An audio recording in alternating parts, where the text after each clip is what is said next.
자, 음주운전은 살인이라고 말하며 윤창호법 발의에 앞장섰던 민주평화당 의원이 이 음주 단속에 걸려 물의를 일으키고 있습니다. 이용주 의원은 죄송하다며 고개를 숙였지만 국민들의 비난은 거세지고 있습니다. 네, 한편 해경궁 김 씨 트위터 소유주 논란과 관련해 이재명 경기지사의 부인 김혜경 씨가 오늘 경찰에 출석했습니다. 보다 자세한 내용은 이 두 분과 짚어보겠습니다. 한민수 전 국민일보 정치부장, 이경수 전 새누리당 부대변인 나오셨습니다. 안녕하십니까? 네, 안녕하십니까? 이용주 의원이 일단 사과는 했는데요. 그 사과를 할 때 인터뷰 태도를 두고 유체이탈 화법이다 굉장히 논란이 지금 많이 되고 있는데 저희가 일단 인터뷰 내용 한번 보고 이야기 나눠보겠습니다.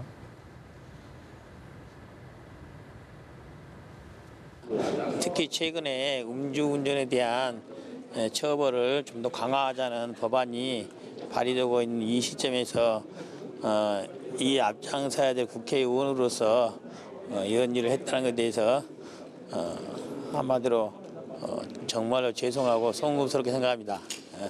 다시는 이런 일이 있지 않도록 자숙과 반성의 시간을 갖도록 하겠습니다. 죄송합니다.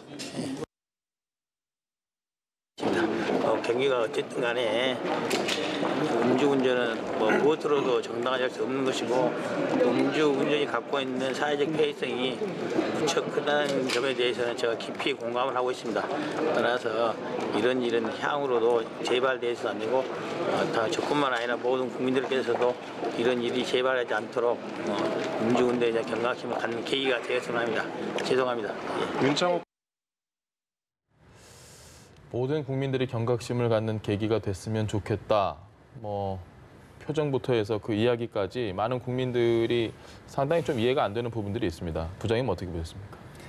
이해가 안 되죠. 이 부분에 사과를 할 때 제가 음주운전을 한 것은 주어도 좀 빠진 부분이 있고요. 사실 그렇고 뒤에 가서 모든 국민들도 이번 일로 경각심을 가지라고 한 부분에 대해서는 지금 국민들이 분노 게이지가 치솟아 있는 상태에서 이른바 유체이탈 화법처럼 들렸을 겁니다. 네. 그리고 오늘 보니까 표정도 사과하는 사람 표정 아니다. 이렇게까지 하는 거 보면은 공교롭게도 보니까 지금 이용주 의원이 31일 날 음주운전을 했더라고요. 근데 30일 날 한 시사 고발 프로에서 이분 그 부인이 다주택자라고 해서 16채를 가지고 있더라고요.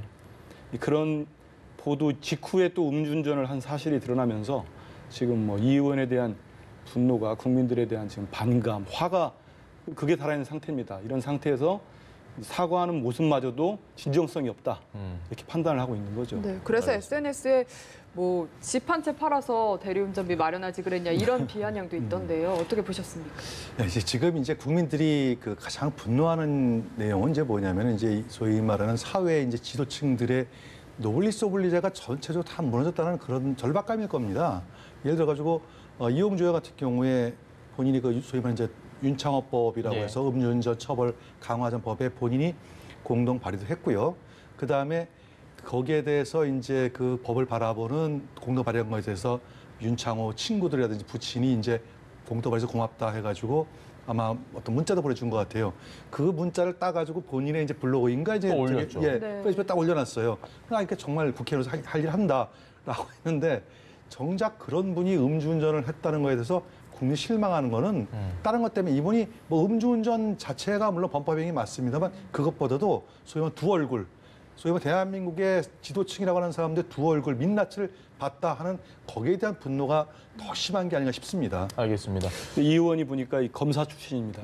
부장검사 출신이고 또 이 의원이 좀 전에 말씀하신 윤창호법 젊은 친구가 음주운전한 차에 치여서 지금도 현재까지도 혼수 상태 아닙니까? 식물인간 상태인데 그런 쉽게 말하면 윤창호법의 골자는 그겁니다.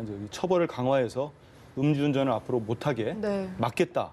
특히 이용주 의원은 여기를 공동 발의를 했어요. 이 법안이라는 게 발의가 있고 그냥 참여하는 경우가 있습니다. 근데 공동 발의 현재 알려진 대로 공동 발의라는 것은 주도적으로 했다는 거거든요. 그런 이 의원이 발의한 지 얼마 되지도 않았는데 본인이 직접 술 먹고 차를 몰았다는 거 국민들이 용납하기 힘들죠. 지금 일단은 의원직을 사퇴하라는 청원까지 나오고 있는데 지금 현행법상 음주운전을 처음 걸린 것만으로는 형사처벌을 전혀 받는 게 아니니까요. 지금 그렇죠. 사고 난 게 아닙니까? 예, 예. 아마 저기 측정해 보니까 0.089 정도 되니까 아마 면허 취소 기준은 되는 것 같아요. 정지 정도라고 예, 되어 예. 있습니다. 예. 그런데 그것만 가지고 예를 들어 사고를 냈다면 상황이 좀 달라지죠. 예. 근데 사고가 난 사이에 이제 단속에 이제 걸린 것이기 때문에 사실은 이제 어떻게 국회에서 할 수는 없습니다. 본인이 이제 사퇴를 하는 방법이 하나 있고, 예. 그 다음에 이제 소속된 이제 민주평화당에서 민평당에서 어떤 징계라는 경우가 있고, 그 다음에 국회 윤리위원회를 소집을 해서 국회 윤리위원회에서 어떤 제재를 가하는 경우 세 가지 방법이 있는 것 같은데. 네. 현재 상태에서는 국회 윤리위원회를 소집해가지고 뭐 할 수 있는, 그러니까 사퇴까지 제명까지 할 수 있는 거기까지는 아마 쉽지 않을 거예요. 다만 이제 본인이 국회의원으로서의 어떤 자부심이라든지 어떤 국가관이 뚜렷하다면은 차라리 본인이 이번 기회에 사퇴하는 것이 오히려 국민들한테 떳떳하고 자기를 뽑아준 지역구민들한테 나중에 자랑스럽게 여기지 않을까. 전 그런 생각을 합니다. 이건 본인이 책임져야 될 부분인 것 같아요. 부장님께서는 의원직이라는 부분까지 지금 확대해서 이렇게 이야기가 나오는 거에 대해서는 어떻게 생각하십니까? 지금 국민들이 많이 분노해 있죠. 근데 민주평화당의 이 당원 당규를 보니까 이분이 현재 그 뭐라고 하죠? 원내직이라고 예. 하죠. 원내수석 원내수석 부대표 지금 바로 부대표 내놨습니다. 사임, 이거는 예, 했습니다. 이른바 당직이기도 한데요. 그러니까 이 4단계 절차가 있더라고요. 가장 최고 높은 수위는 제명이 있습니다. 예. 그 뭐 민주평화당에서 제명이라 하면 의원직을 사퇴는 아니고요. 출당 같은 출당 조치죠. 거겠죠. 그리고 두 번째가 당원 자격을 박탈하는 거, 1개월에서 2년 이하. 그다음에 세 번째가 뭐 당직 자격을 박탈하는 거. 네 번째가 뭐 경고 정도가 되는데요.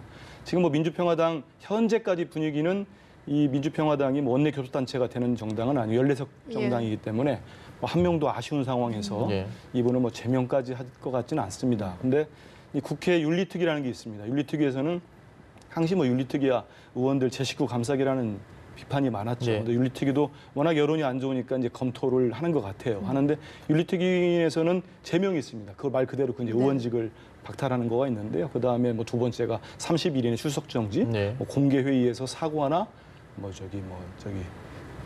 사과 내지 뭐 해명을 할지 이런 정도가 있는데요.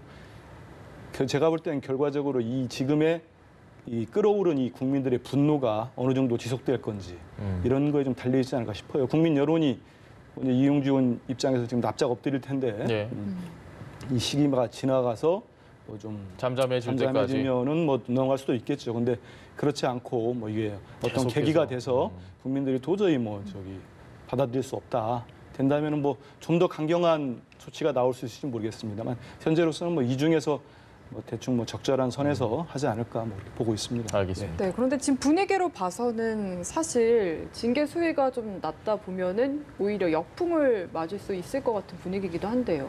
그렇죠.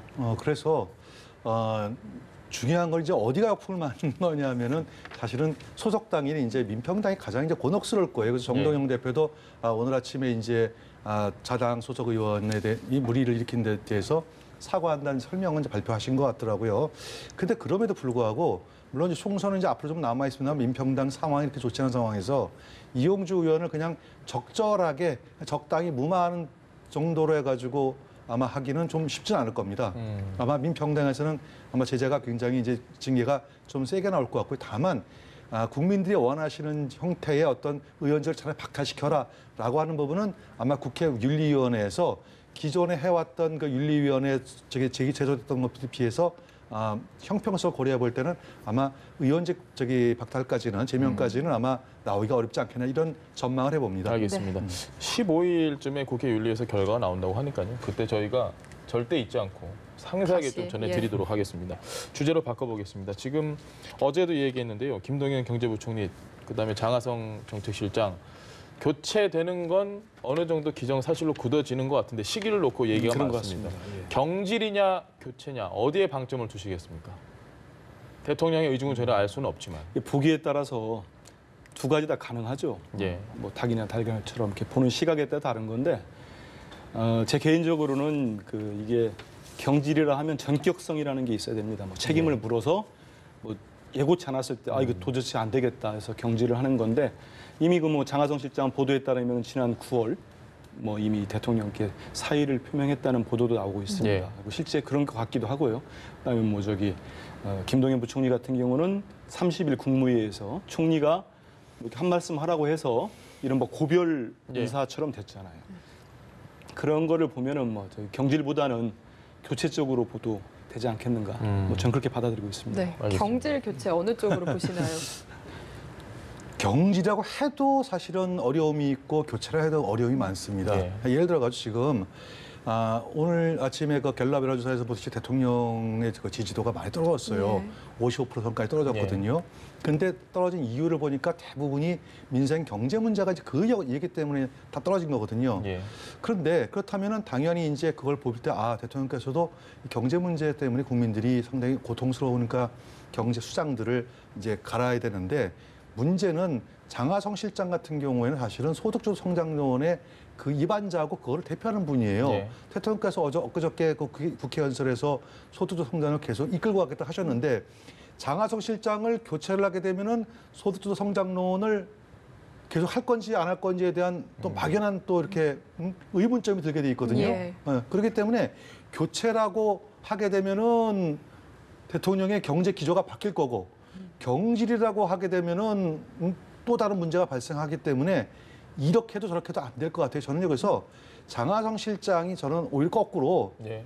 현직에서 정책시장에서 물러나겠지만 장하성 실장을 그냥 완전히 야인으로 빼기는 어려울 거다. 예. 저는 차라리 저는 오히려 거꾸로 이런 좋은 고언을 드리고 싶어요. 차라리 장하성 실장을 경제 수장으로 앉히는 게 맞다. 대통령께서 끝까지 소득주도 성장론이 이것이 옳다고 생각하신다면은 그렇게 가야지 맞는 거지. 만약에 이게 안 맞게 되면요, 사실은 대통령께서 말씀하신 그 소위 말해 제이노믹스가 완전히 기초가 흔들려 버려요. 그렇기 때문에 이 문제는 대통령께서 그걸 한번 고민하시는 게 아닌가 싶습니다. 사실 인사와 관련된 건 저희가 섣불리 예측하기는 어렵지만 또 그렇죠. 이것만큼 재밌는 주제가 없습니다. 흥남기 조정실장 얘기도 나오고요. 국무조정실장 아니면 김수현 수석 얘기도 나오고요. 누가 과연 이 투톱 자리에 자리할 것인가 어떻게 예상하십니까, 부장님께서? 우리 앵커도 그렇고 저도 그렇고 취재를 많이 하죠. 예. 인사처리 취재하는데 부끄럽지만 맞춘 적이 별로 없는 것 같아요. 정말로 그래서 인사는 맞추긴 참 힘듭니다. 예. 근데 저는 이 시점에서 하나 좀 우리가 짚고 넘어갈 게 뭐 저기 우리 말씀하셨지만은 이 대통령의 경제 철학까지 바꿔야 되는 거 아니냐 이런 주장들이 나오는데 예. 저는 그건 아닌 것 같아요. 왜냐하면 지금 뭐 두 분 있지 않습니까? 김동연 부총리와 장하성 실장이 있으면 김동연 부총리는 뭐 경제 관료로 정통 관료로서 혁신 성장을 맡았고 예. 또 장하성 실장 같은 경우는 소득주도 성장. 이게 여기에 하나 더 한다면 공정경제입니다. 예. 문재인 정부의 3대 경제 정책의 틀입니다.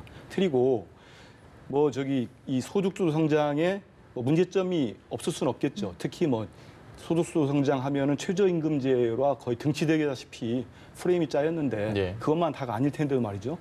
최저임금을 올릴 때 소상공인이나 자영업자들을 미리 만나서 아니면 의견을 듣거나 아니면 뭐 대책을 세워놓는다든지 하면은 이런 논란을 좀 잠재울 수 있었을 거예요. 뭐 이미 지난 얘기입니다만은. 근데 지금 그동안 그 이명박 박근혜 정권은 우리가 모두 알다시피 보수 정권입니다. 예. 보수 정권은 분배보다는 성장에 방점이 있는 거예요. 중시하는 정권이고. 근데 우리 양극화가 많이 벌어지지 않았습니까? 그래서 우리 국민들이 지난해 5월 9일 날 선택한 정권은 이른바 진보 정권이에요. 진보 정권은 분배와 뭐 복지 쪽에 세금을 올려서 네. 중점을 두는 겁니다. 그건 뭐 경제학적으로 고전적인 이론이고 그렇게 추진할 수밖에 없습니다. 그리고 지금으로부터 한 1년 그때부터 1년 6개월이 지났는데 물론 뭐 이 정책에 문제가 있으니 보완을 해라. 뭐 네. 이런 주장까지는 뭐 수용을 할 수 있겠죠. 네. 근데 1년 6개월 지났고 근데 지금 뭐 문제점이 드러나니까 대통령한테 경제 철학을 바꾸고 아예 그 정책을 포기해라. 이건 좀 무리가 있다고 생각을 하고요. 그렇게 하려면은 사실 그런 것들을 교정하는 게 정치권에서는 야당이죠. 예. 야당이 주장인 거고 좀 더 뭐 근본적으로 보면 국민들이 선거를 통해서 그 정권의 정책이 맞지 않으면 선거를 통해서 뭐 저 심판을 하는 겁니다. 그렇기 때문에 지금 저는 소득주도 성장에 대한 폐기론까지 나오는 거는 예. 좀 경강부양한 것 같습니다. 근데 이제 문제는 소득주도 성장이라는 것이 사실은 이제 저는 경제학자가 아닙니다만 경제학계에서는 사실은 이제 저기 소위 비주류 이론이거든요. 소수 이론이란 말이죠. 실험적인 부분인 거죠. 그러니까 뭐 어떤 경제학 심지어 이제 이런 얘기까지 합니다. 소득주도 성장의 기본이 되는 그 베이스는 어디에 있냐면 1930년 세계 대공황 때 예. 케인즈가 얘기한 유효수 이론에서 따온 거다. 예. 어렵습니다. 예. 예. 그뭐 자세하게 시간 나고 해서 예. 자세하게 설명을 못 드리겠고요. 다시 말해서 1930년대 적용했던 이론을 지금 2018년에 와가지고 2010년대에 와가지고 그것을 적용한다는 것이 첫째 문제가 되는 거고 네. 두 번째 소득이라고 하는 것은 성장에 따라 가지고 소득이 크고 작고가 생기는 건데 거꾸로 소득을 주도로 해가지고 성장을 이룬다는 것 자체가 앞뒤가 안 맞는다. 예. 라는 이 비판적인 여론이 이제 있는 건 사실이에요. 이제 주류 경제학에선 나오는 얘기죠. 다만 대통령께서 주장하시는 것은 아까 우리 한 교수님 말씀하셨듯 그 말이 다 맞습니다. 예. 소득의 양극화를 위해서는 사실은 이와 같은 형태의 새로운 경제 파라다임이 전환이 필요하죠. 근데 방식이 잘못됐다는 거예요. 방식이. 무슨 얘기냐면은 그 최저임금 인상하게 되면은 당장 어디가 손해보는 거냐면은 내국인에게 그 과실이 다가오는 것이 아니라 엉뚱한 대로 과실이 흘러가기 때문에 결국은 손해보는 거는 내국인이 손해본다고 하는 것은 경제의 그 저기 밑바탕에 있는 거거든요. 네. 현실이란 말이죠. 근데 이거를 무시하고 급격하게 최저임금 올린 것이 이게 문제다라고 하는 차원에서 사실 문제점을 제기하는 거지 대통령의 제이노믹스를 갖다가 자체를 갖다가 근본적으로 부인하는 건 야당도 아닙니다. 경제 투톱 교체 얘기하다가 저희가 네. 소득주다 성장의 근간에 대한 이야기를 지금 다시 하게 됐는데 그러다 보니 품격이 높아지죠. 이렇게. 조금 단순한 거 하나 여쭤보겠습니다. 문재인 대통령 아까 지지율 얘기해 주셨는데요. 지금 55%거든요. 아니, 아직도 저는 높다고 생각은 합니다. 저도 사실 그렇습니다. 역대 봤을 때 아직까지 50%대가 넘었기 때문에 그럼에도 불구하고 안 좋았던 이유 아까 꼽아주신 대로 경제, 민생 불만이 상당히 많은 건 사실입니다. 사실이죠. 이 부분은 어떻게 좀 극복해야 될까요? 좀 전에 말씀하신 대로 55%가 집권 1년 6개월이 지났는데도 그 성도를 유지하고 있다는 거는 사실은 뭐 낮지는 않습니다. 낮지는 예. 않은데 워낙에 고공행진을 하다가 좀 빠지니까 그런 우려들이 나오고 있는데요. 거기에다가 뭐 저기 지지율 견인에 큰 몫을 차지하고 있던 그 한반도 비핵화, 한반도 남북 교류 문제가 약간은 답보 상태죠. 예. 지금 북미 간의 시각차 때문에. 근데 이제 많은 국민들이 그렇죠. 뭐 남북 문제도 속도를 내는 것도 좋은데 먹고 사는 문제를 좀 해결해 달라는 요구들이 있기 때문에 그런 의견들이 반영돼서 지금 뭐 지지율이 좀 하강으로 좀 떨어지지 않았나 예. 그렇게 생각합니다. 알겠습니다. 네, 한국당 이야기로 넘어가 봐도 될까요? 지금 친박계 김병준 위원장 비대위의 갈등이 다시 수면 위로 올라왔는데 이를 두고서 김병준 위원장이 취임 후에 1월 달 뭔가 성과를 못 내서다라는 분석이 나오더라고요. 동의를 하시나요? 예, 동의합니다. 제가 이제 이렇게 김병준 비대위 체제에서 가장 큰 문제 삼는 게 뭐냐면 첫째, 김병준 위원장이 비대위원장을 수락을 할 때 본인이 어떤 준비가 돼 있었어야 돼 있어요. 예를 들어 가지고 내가 비대위를 맡게 되면 자유한국당을 어떻게 개혁을 하고 예. 그다음에 그 타임 테이블은 어떻게 가야 되겠다 스케줄은 이런 딱 마음을 갖고 수락을 했어야 되는데 아무런 준비 없이 수락했다는 것밖에 안 된다는 얘기죠. 그러니까 3개월이 됐는데 뭘 해놨냐 하면은 아무것도 한 게 없다. 더군다나 홍준표 대표가 물러날 때 자유한국당 지지율하고 지금 지지율하고 전혀 변동이 없다. 비슷하답니다. 예. 그러면 도대체 비대위를 왜 한 거냐라는 근본적인 물음이 나올 수가 있어요. 그래서 비대위라는 게 이렇습니다. 성격을 규정을 해야 돼요. 본인이 비대위원장이 내가 비대위원장을 맡아가지고 이거를 차기 전당대회까지 가는 징검다리 역할을 할 것이냐 예. 아니면은 정말 대개혁을 해가지고 당 체제를 싹 바꿀 것이냐 이걸 결정을 해야 되는데 아무것도 결정 안 하고 덜커덕 이거부터 바꿔나가다 보니까 이와 같은 사태가 벌어진 게 아닌가 싶습니다. 김병준 위원장이 뭐 크게 이렇다 할 성과를 못 냈다는 건 둘째치고 홍문정 의원이 아니 누가 칼질하라고 허락했느냐라는 이야기를 김병준 위원장 바로 앞에서 면전에 했습니다. 이건 어떻게 좀 해석하십니까? 김 위원장 면전에서 그걸 들었을 때 상당히 불쾌했을 거라고 생각합니다. 근데 말씀하신 대로 자초한 측면이 있어요. 김병준 위원장. 일전에서 이 자리에 나와서 한번 말씀드렸는데 좀 표현이 약간 거칠지만 간을 보고 있었다고 저는 생각을 합니다. 친박계 특히. 왜냐하면 뭐 지금 구도를 보면 그거 아닙니까? 친박계와 이른바 잔류파, 예. 자유한국당 잔류파가 있고요. 그다음에 이 대립해가지고 비대위와 복당파가 있습니다. 있죠. 근데 김병준 비대위원장은 이제 김성태 원내대표가 이렇게 옹립을 했지 않습니까? 예. 어차피 뭐 복당파에서 비박계라고 할 수 있겠죠. 예. 옹립을 해놓고 그 사이에 쭉 이렇게 뭐 어떻게 하나 좀 보고 그동안 얘기를 별로 안 했었어요. 근데 서서히 나오고 있지 않습니까? 이미 이제 뭐라고 그러죠? 계산이 끝났다고 볼 수 있는 거죠. 김병준 위원장의 뭐 저기 플랜이 잡혔네요. 그렇죠. 이른바 실력이라고 할까요? 좀 거치게 얘기하면 실력이랄지 뭐랄지 좀 본 거예요. 이제 보고 또 시점상 다음 달이면 이제 원내대표 선거가 있습니다. 예. 그리고 내년 2, 3월에 가면은 전당대회가 예. 결국은 이게 지금 핵심은 두 가지로 나오고 있지 않습니까? 박근혜 탄핵이 그걸 어떻게 매듭지을 것이냐. 이거를 뭐 저기 끝장 토론하자는 얘기도 있고 홍문종 의원은 백서를 내자는 얘기도 있고요. 그 얘기는 결국은 친박 쪽에서는 이 복당파들에 대해서 이제 백기투항을 요구하는 겁니다. 반성하고 뭐 고해성사까지 나오지 않았습니까? 고해성사가 뭡니까? 무조건 잘못했다고 비르라는 얘기인데 그렇게 요구하고 있고 근데 복당파가 그걸 받아들이긴 쉽지 않죠. 근데 또 그 와중에서 김병준 위원장이 시간을 흘려보낸 다음에 안 되겠 싶으니까 이제 뭐 칼을 좀 쥐어주려고 부른 게 전원책 조광특위 위원인데 이분이 좀 이상하게 행동을 하고 있는 거예요 지금. 갑자기 보수 대통합하면서 태극기 부대를 얘기를 해버리니 김병준 위원장이 또 견제를 들어갔습니다. 이런 복잡한 상황이 있는데 아까 말씀드린 대로 박근혜 대통령 탄핵 문제, 보수 대통합, 저는 뭐 보수 대통합이라는 용어 자체도 좀 문제가 생각합니다.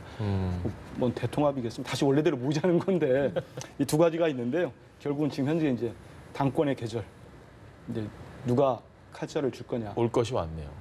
왔죠. 근데 아까 말씀하신 것처럼 김병준 위원장이 오자마자 대대적인 수술을 들어가거나 뭐 나는 뭐 이거 하러 왔다. 난 다른 거 안 하겠다. 했으면은 원래 그런 거 아니겠습니까? 오자마자 이렇게 하면은 정신을 못 차리고 당해요. 근데 계속 다른 얘기만 하다가 이제 해보려고 하니 이미 저기 다 이제 타이밍이 좀 놓쳤다고 보시는 거네요. 그렇죠. 다 본 겁니다 이제. 저 정도의 실력을 본 거고. 알겠습니다. 네, 이거 조금 결이 다른 얘기일 수도 있는데요. 탄핵 말씀을 하셨잖아요. 홍문종 의원은 뭐 탄핵 문제를 해결해야 앞으로 나아갈 수 있다고 이야기를 했고 정진석 의원은 아니다. 국민들이 지금 탄핵 문제를 또 꺼내서 우리가 논란이 되는 걸 원치 않을 것이다라고 했습니다. 좀 어느 쪽에 더 공감을 하시는지 궁금한데요. 저는 정진석 의원 견해에 전 동의를 좀 하는 편이에요. 이미 탄핵은 이미 끝난 부분이고 그로 인해서 어쨌든 보수가 뭐 이렇게 분열됐다, 뭐 패망했다, 폭망했다라는 뭐 원인은 다 알고 있는 겁니다. 근데 지금 와가지고 니탄 내타다 하게 되면은 결국은 총선 준비, 다음번 대선 준비는 누가 하겠어요? 끝까지 그거 가지고 다시 말해서 결론이 날 수 없는 부분을 가지고 논란을 벌이면은 결국은 아무것도 없이 상처만 남는다. 전 그런 생각이 들기 때문에 더 이상 그 탄핵 문제 가지고 할 건 아닌 것 같아요. 근데 지금 이 문제가 왜 나오게 되면 김병준 비대위가 제대로 방향을 못 잡고 가기 때문에 그렇거든요. 역사적으로 볼 때 비대위가 성공한 경우도 실패한 경우가 있습니다. 성공한 경우는 이제 박근혜 비대위, 그다음에 이제 지난번에 얘기했던 그 누굽니까? 김종인 비대위 두 개 성공했거든요. 근데 실패한 비대위를 찾으려면 자유한국 새누리당 시절에 임명진 비대위하고 민주당의 이제 박영선 비대위는 실패했다고 이렇게 저희들이 평가를 하고 있습니다. 그런데 그 중간에 실패도 아니고 쓱 지나갔는데 실패한 것 같지 않지만 성공한 것 같기도 한 비대위가 딱 하나 있어요. 그게 문희상 비대위예요. 그 문희상 비대위는 그때 박영선 비대위가 무너지고 나서 곧바로 들어왔거든요. 들어오면서 이분이 어떤 걸 했냐면은 개파 활동을 하게 되면 다 개작두로 다 잘라버리겠다는 좀 이렇게 좀 약간 거친 표현이시지만 그런 표현을 쓰면서 오히려 각 개파 수장들을 다 불러 모았어요. 차라리 비대위원으로 불러 모아가지고 일일이 설득을 다 했습니다. 앞으로 이렇게 할 테니까 제발 좀 지금은 참아달라라고 하는 것이 오히려 당의 화합을 가져오는 계기를 맞았거든요. 그래서 사실은 문희상이 국회의장 된 게 그게 꽁으로 된 게 아닙니다. 다 이제 그와 같은 과정을 거쳤기 때문에 제가 볼 때 김병준 비대위도 본인은 이 비대위가 성공하려면 사실은 선거가 껴야 돼요. 그래야 인적 청산이 되는데 본인이 인적 청산 해놓고 나서 다음번 전당대회 들어와서 새 지도부가 들어와서 다시 들어오면 어떡할 겁니까? 그렇기 때문에 본인의 한계를 딱 알고 어떻게 하는 것이 소위 말하는 통합을 이룰 것인가 거기 판단을 했어야 되는데 이것도 아니고 혁신을 한다고 해서 혁신도 못하고 통합도 못하고 어중간한 비대위가 되기 때문에 지금 뭐 친박 비박 여전히 갈등이 생기는 겁니다. 오늘 생활 용어가 굉장히 많이 나오는데요. 당협위원장 인선 문제가 아마 첫 번째 도화선이 될 것 같습니다. 본격적으로 붙는 게 당협위원장 선임 문제를 놓고 이런 식으로 가다 보면 평행선이잖아요. 지금 어떤 식으로 누군가는 승자가 나와야 되는 상황인데 이게 어떻게 결론이 날까요? 참 궁금합니다. 결론이 쉽지 않을 겁니다. 나면은 저렇게까지 가지 않았죠. 음. 이미 뭐 김병준 비대위원장이 253개 지역 거긴 당협위원장이죠. 자유한국당 사퇴 의사를 받아놨는데 말씀하셨지만은 이 비대위 뭐 문희상 의장님이 들으시면 좀 섭섭하시긴 하겠어요. 애매모호했다고 하니까요. 근데 그럼에도 불구하고 성공을 하려면은 여러 가지 조건들이 있습니다. 말씀하신 대로 어떤 선거가 임박하거나 선거가 임박하면 다들 다른 생각을 못 해요. 근데 지금 자유한국당은 일단은 2020년 4월 총선이 꽤 많이 남아 있습니다. 1년 반 정도 남았어요. 남아 있으니까 그 사이에 어떤 정치 지형이 바뀔지도 모르고 어떤 일이 있을지 모르기 때문에 서로가 절박함이 없는 겁니다. 그 첫 번째 선거가 그렇고 두 번째는 뭐 예전에 그 박근혜 대통령이 있고 예. 박근혜 비대위 때는 박근혜가 있었고 김정인 비대위 때는 지금 대통령이 강하게, 문재인이 예. 있었습니다. 뭐 말을 안 들으면 문재인 후보가 당시 지금 대통령이 나서서 정리해줬잖아요. 예. 네. 그렇기 때문에 유력 후보가 있으면 가능해요. 그러니까 자유한국당에 지금 사실 그럴 정도의 유력 후보가 없는 거예요. 그 다음에 뭐 잠깐 얘기 나왔습니다만 세 번째를 제가 꼽는 비대위 성공 조건은 뭔가 내려놓아야 됩니다. 근데 제가 뭐 좀 생각을 해보면은 이 민주당 계열의 정당들은 그런 게 있어요. 되게 궁지에 몰리거나 도저히 안 되면 뭔가를 희생을 하기도 합니다.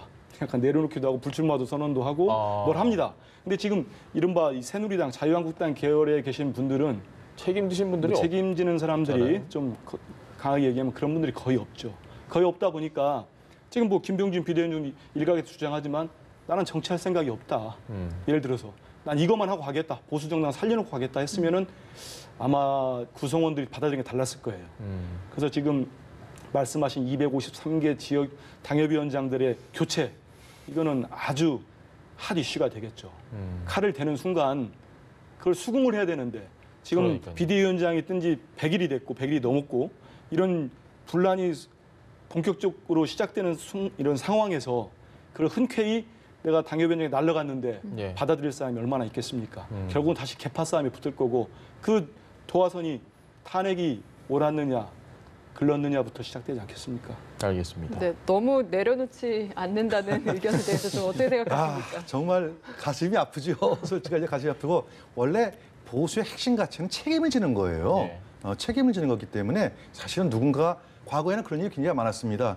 제가 지금 저 언뜻 기억이 안 나는데 그 노태우 정부 말기에 당대표였던 분도 당대표 끝나자마자 정계를 딱 떠났거든요. 육사 출신이신데 제가 이름을 깜빡했습니다만 그분처럼 이렇게 딱딱 책임지는 분이 있었는데 최근에 그런 게 없어요. 사실은 네. 굉장히 아쉽죠. 그러니까 사실 어떻게 보면 보수가 폭망해도 싸다. 그런 얘기 저는 정말 어디 가서도 충분히 그런 얘기 합니다. 또 듣기도 하고. 보수뿐만 아니고 대선 끝나고 다 돌아오셨어요. 지금 보면. 네. 그래서 사실 그때도 제가 이제 어떤 그 칼럼을 쓰면서 그런 얘기했거든요. 너무 일르다. 예. 과거에 김대중 대통령도 사실은 정계할 때까지 결심해가지고 뭐 영국으로 가셨다가 다시 이제 국내 상황이 바뀌어서 들어오기도 하고 이렇게 해가지고 국민에게 좀 자숙하는 모습들을 좀 보여주는 게 있었거든요.